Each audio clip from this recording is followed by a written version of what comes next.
Jack it up.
Subhash ji को जान हिंद आ गए, नाज जिस हिंद को वो शान हिंद आ गए। सुभाष जान हिंद है, सुभाष शान हिंद है। सुभाष जी को जान हिंद आ गए, नाज जिस हिंद को वो शान हिंद आ गए। What if history's most misunderstood freedom fighter wasn't a villain, but a visionary? A man who dared to make impossible choices. Oh, yeah. In the face of unimaginable odds. That's the story we're diving into today. Right. The captivating and controversial life of Subhas Chandra Bose. Absolutely. I'm Alex, and this is Casey. I am Casey, and you're watching Sassy Scoop TV. That's right. Subhas Chandra Bose is a figure who defies easy categorization. He was a man of contradictions. Yeah, you could say that. A nationalist who challenged the very foundations of the Indian independence movement. Right. Even going so far as to ally himself with Nazi Germany. Oh, yeah. During World War II. During World War II? But was he a traitor, as some claim? Or a strategic mastermind? Willing to make the ultimate sacrifice for his nation's freedom? That's what we're going to find out. That's what we're here to unpack today. We've got a ton of fascinating material to dig into. Oh, we do. Biographies, historical accounts, personal letters, even investigations into his mysterious disappearance. Yeah, a lot of stuff. And trust me, this deep dive is going to challenge everything you thought you knew about Subhas Chandra Bose. Absolutely. Let's start by peeling back the layers of his early life and influences. Okay. Because to truly understand Bose's later choices, We need to grasp the foundation upon which his worldview is built. Okay, so picture this young Subhas growing up Okay. in a well-to-do family in Kutta. Yeah. His father, a successful lawyer, later a prominent figure in local politics. Right. His mother, deeply religious, instilling in him a strong moral compass. Yeah, a strong foundation. But it wasn't just family shaping his outlook. No, not at all. Yeah.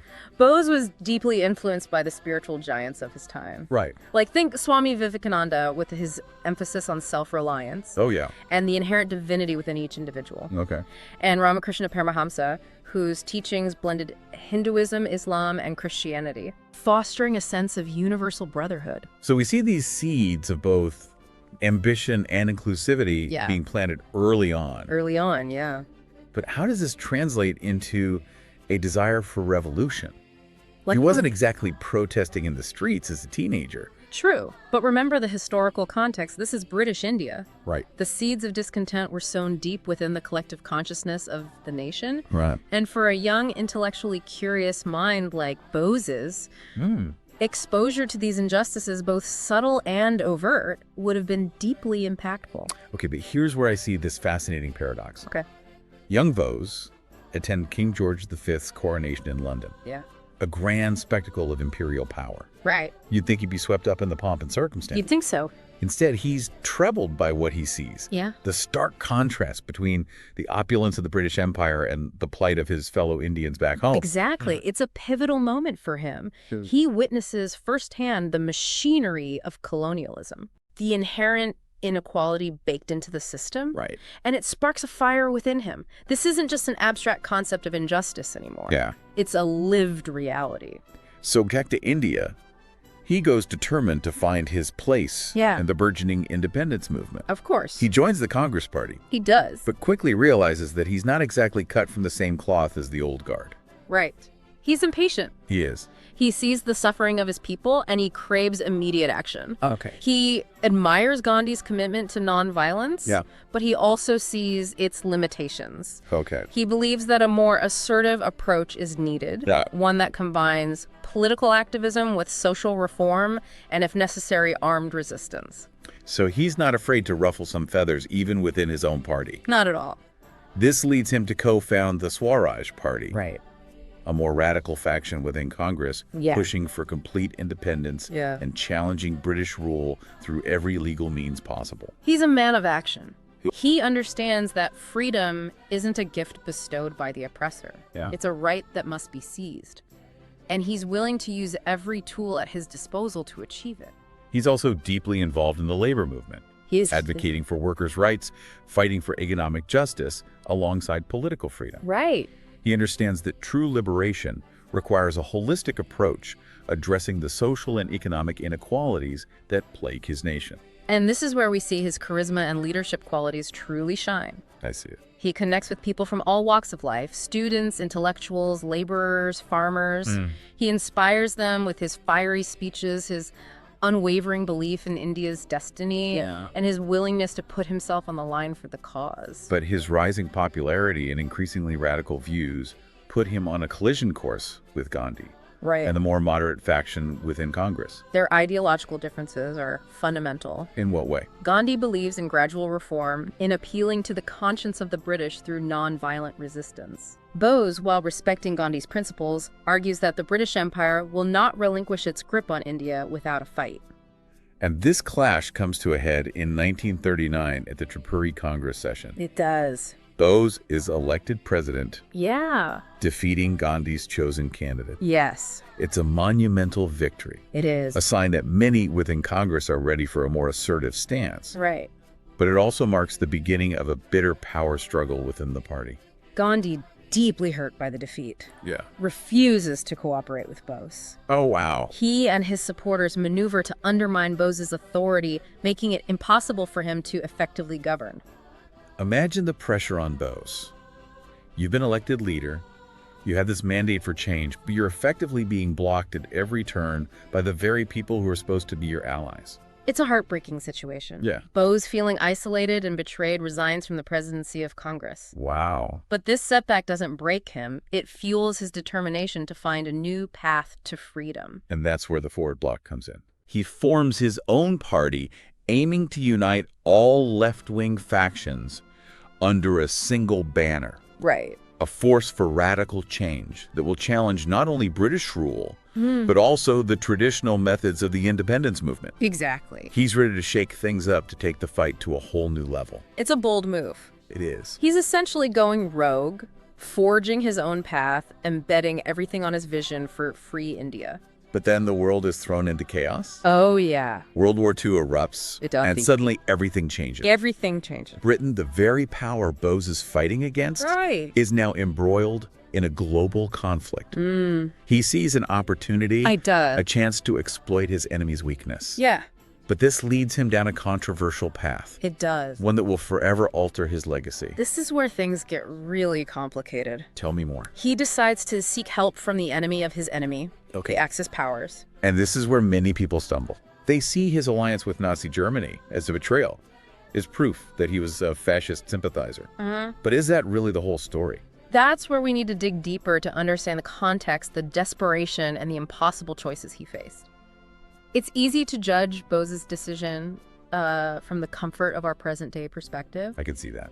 But imagine yourself in his shoes, Okay. a nationalist leader, Yeah. burning with the desire to liberate your homeland. Right. Seeing the British Empire locked in a life-or-death struggle. Yeah. Wouldn't you be tempted to exploit that vulnerability? Yeah, I think so. To forge alliances with whoever offered a chance, Right. however slim, to strike at your oppressor? That's the question we need to wrestle with. Yeah. Was he naive to think he could control the terms of this alliance? Right.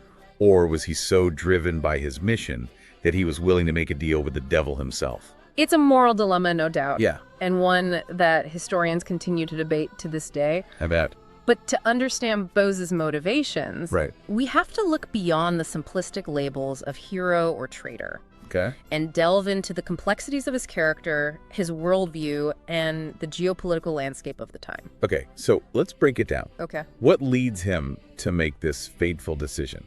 It's not like he just woke up one day Right. and decided, hey, let's call up Hitler and see if he wants to hang out. He's a pragmatist. Okay. He understands that realpolitik, the cold calculations of power and self-interest, often trumps ideology. I see. He believes that a free India must be a strong India, capable of defending its interests on the world stage. Yeah, And in that moment, he sees an opportunity to secure support right. from a nation that poses a direct threat to the British Empire. But this isn't just a theoretical chess move.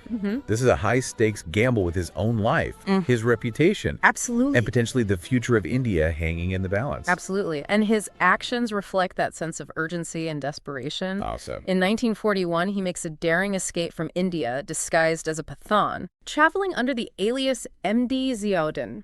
Interesting. Imagine this clandestine journey. Yeah.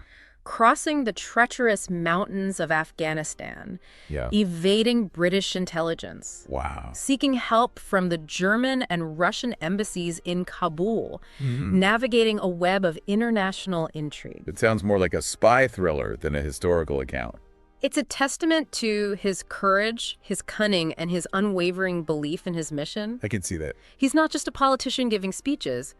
He's a man of action willing to put everything on the line for his cause. Yeah. And this is where we get to that incredible scene. Yes. The submarine to submarine transfer in the middle of the Atlantic Ocean. Yes.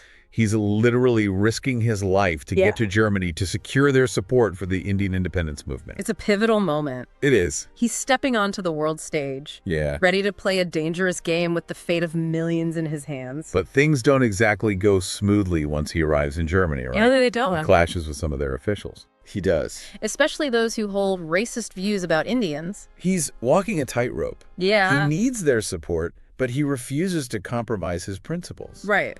He makes it clear that he's not seeking to replace one colonial master with another. Okay. He envisions a free India as an equal partner on the world stage, not a subordinate ally. So he's constantly pushing back against their prejudices. He is. Reminding them that Indians are a proud people Yes. with a rich history and culture, deserving of respect and self-determination. He challenges their assumptions, Okay. pointing out the hypocrisy of a nation that claims to be fighting for freedom while simultaneously subjugating others. He even forms the Free India Center in Berlin, He does. a hub for Indian nationalists in Europe. Right. and launches powerful radio broadcasts, urging Indians back home to rise up against British rule. He understands that the power of propaganda. Yeah. He's constantly working to shape the narrative. Okay. To build international support for India's cause and to inspire his people back home to resist. But he also faces disillusionment in Germany. Yes.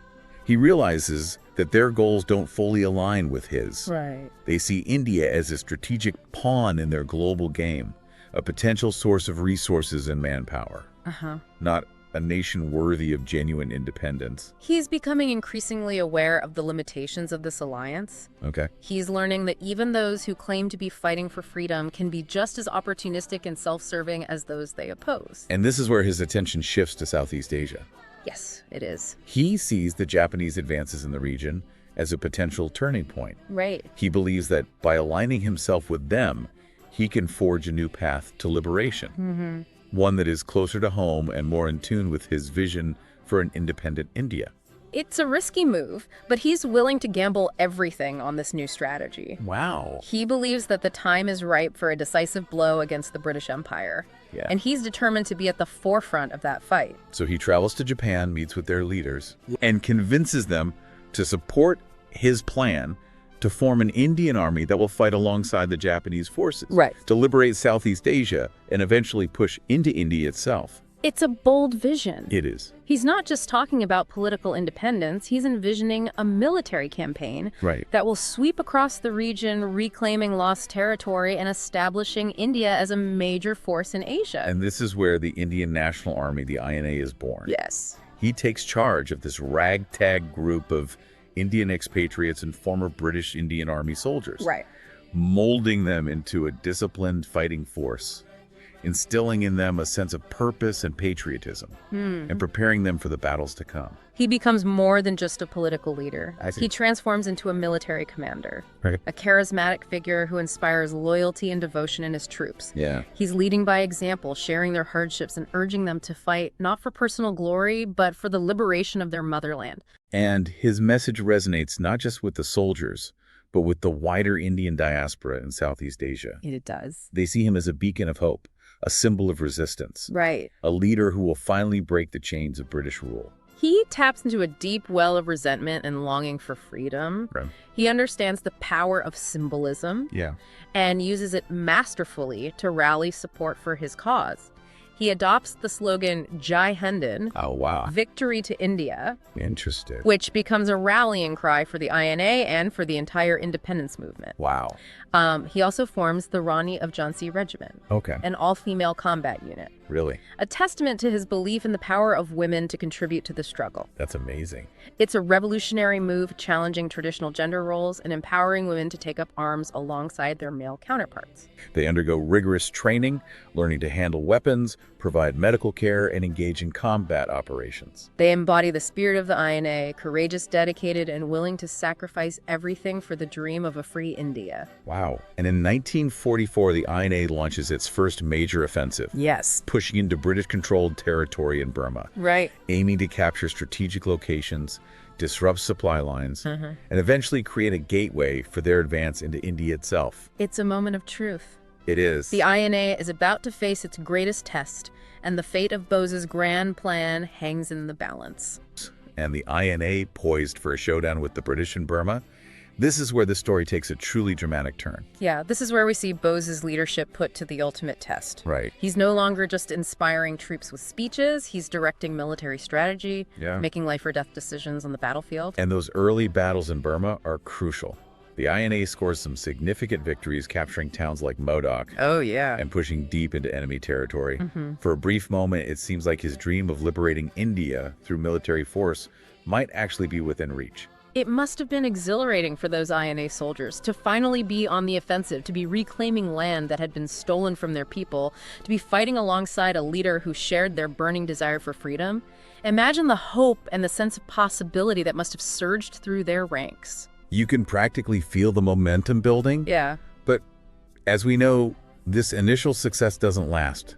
The tide begins to turn against them. Yeah. And the harsh realities of war set in. Right. The INA faces a number of setbacks. The Japanese, who are providing crucial support, begin to struggle in other theaters of the war. Right. Their supply lines get stretched thin, and the monsoon season hits Burma with full force, turning the battlefields into muddy quagmires. And on top of those logistical nightmares, the British forces mount a fierce counterattack. Yeah. Leveraging their superior firepower and resources, the INA, despite their bravery and commitment, find themselves outmatched.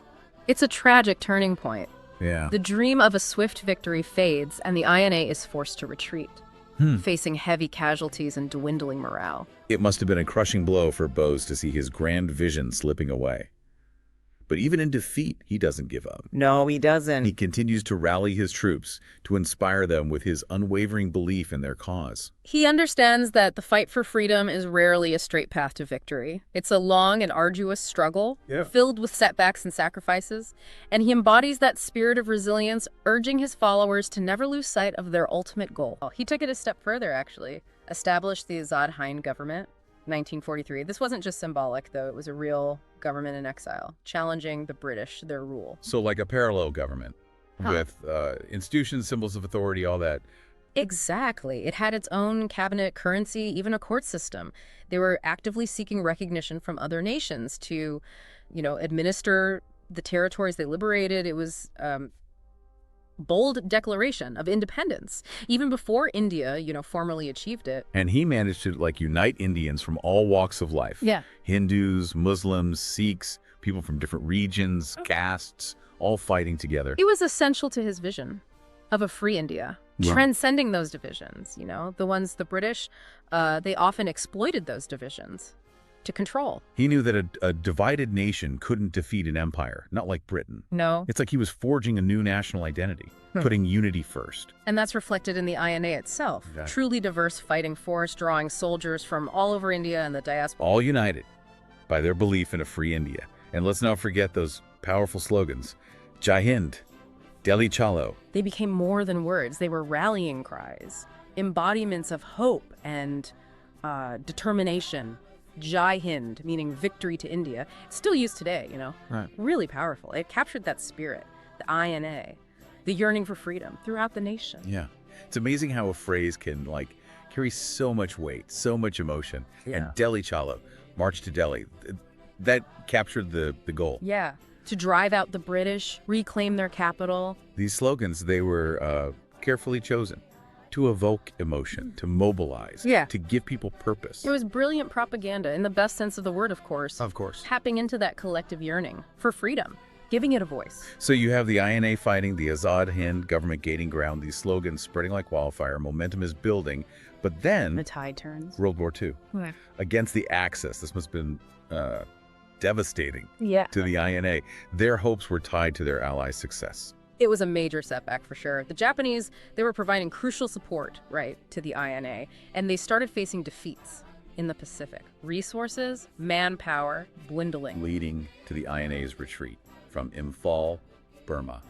Despite those early successes, they couldn't withstand the British and their allies. It was a bitter defeat. But even in retreat, they fought with courage, determination. They challenged the empire, showed the world that India wouldn't just submit, not anymore. Planting seeds of inspiration for the independence movement. Exactly. The INA may have lost the battle, but their fight, their struggle, it contributed to India's freedom. And then, amidst the chaos, the war ending, we have this mystery.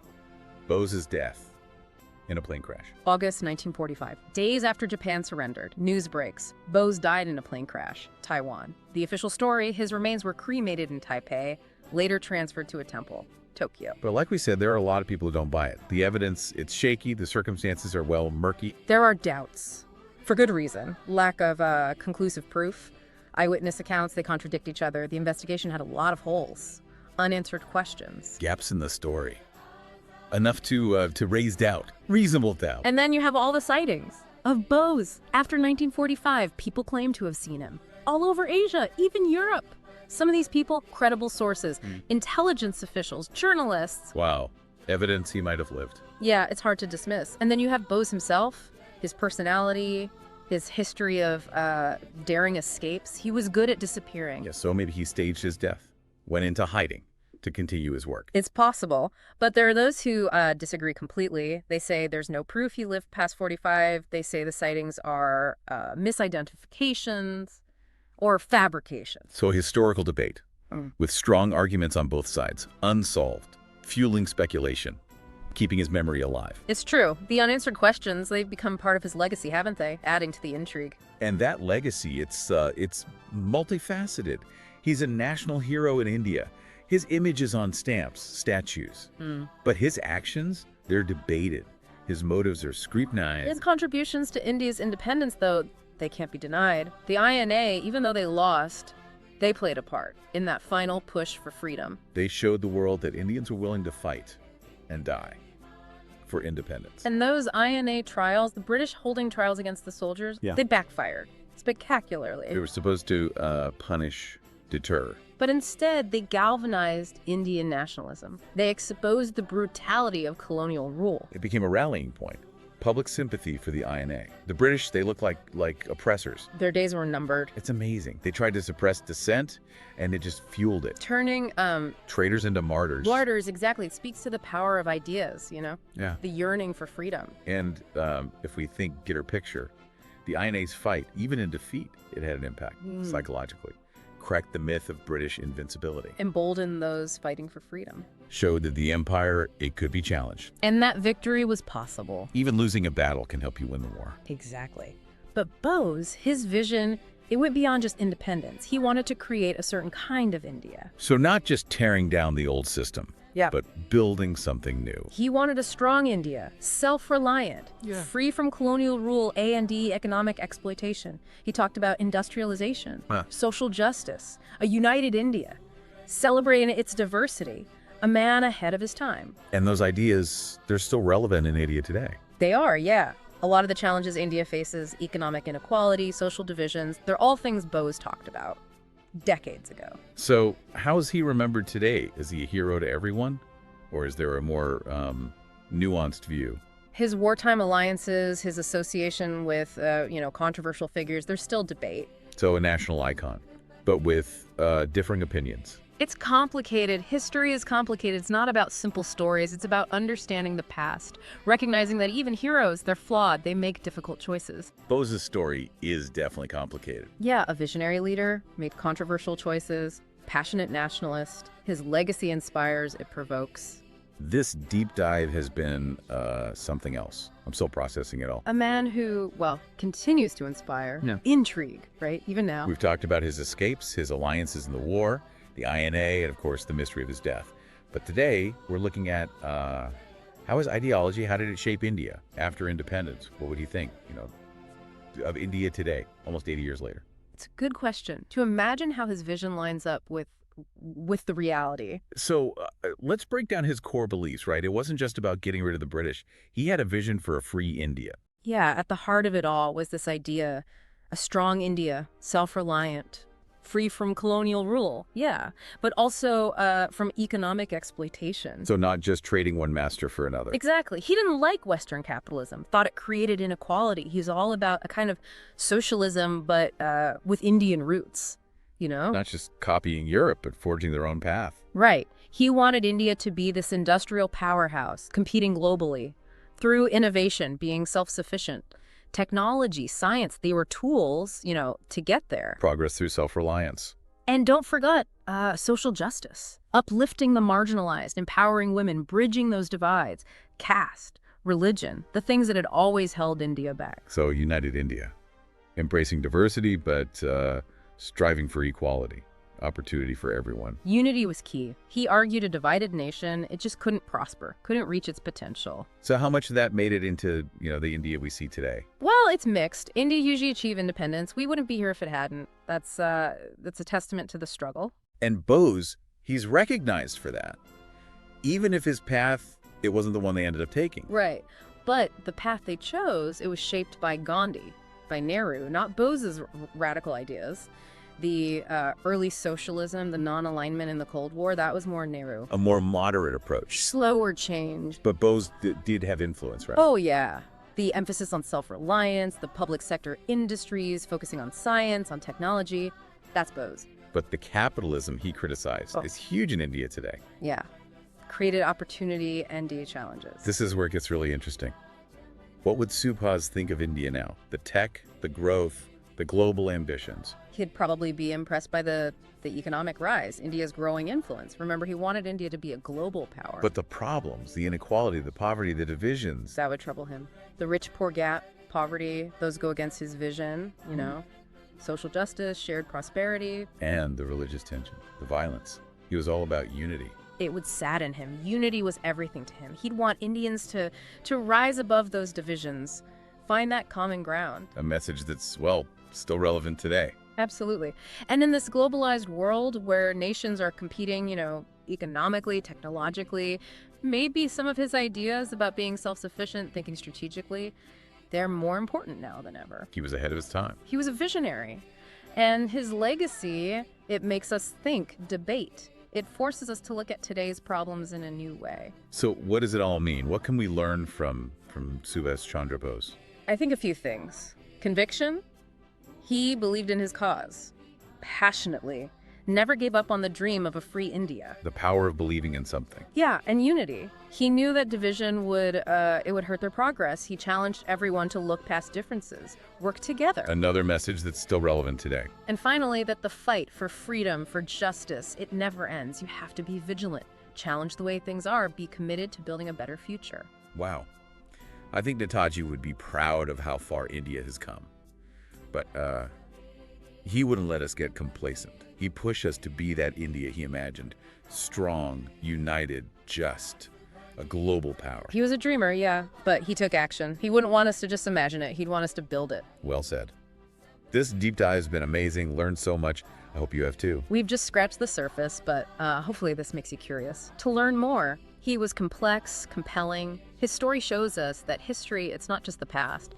It's ideas, legacies, things that still shape us today. And that's what Sassy Scoop TV is all about. Diving deep, making you think, and leaving you wanting more. So what did you think? Leave a comment below. Let us know. We love hearing your thoughts. And subscribe for more deep dives into history's most fascinating people. Until next time, keep exploring, keep asking questions, and keep the spirit of Netaji alive. Jai Hind. India and Japan have in the past been bound by deep cultural ties which are about 20 centuries old. In recent times, these cultural relations have been interrupted because of the British domination of India. It is, however, certain that when India is free, these relations will be revived and will be destiny. In this connection, I should add that the statements made by Premier General Tojo on India since March 1942 and repeated by him before the Imperial Diet on the 16th June 1943 have made a profound impression on India and have greatly helped the Indian independence movement.